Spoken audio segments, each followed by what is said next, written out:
Giêsu mới ra kinh khó liên miên,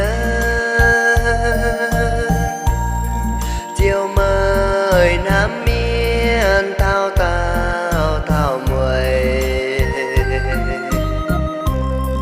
thổ mời tại thềnh chui miên tu nhiều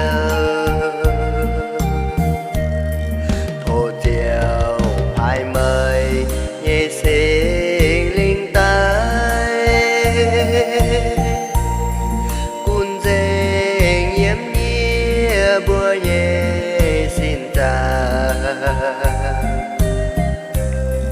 mời tông dìa bùa siêu nhẹ cha tim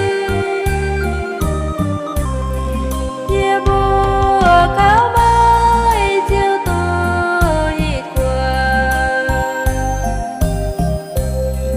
to dìa bùa can kiên dùa lao mây dìa liêu tu yên mây nhẹ sinh tình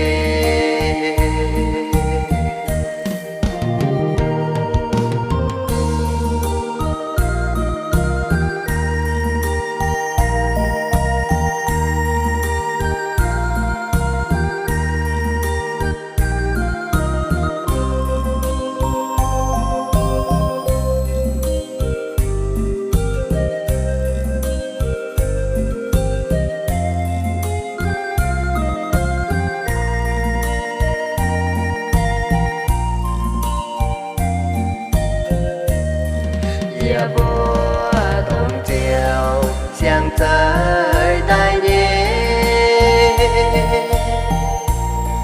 thô chiều cuốn nhia bùa tô trình về mây giờ con buồn nhia bùa xiên mây thô chiếu buồn nhia bùa xiên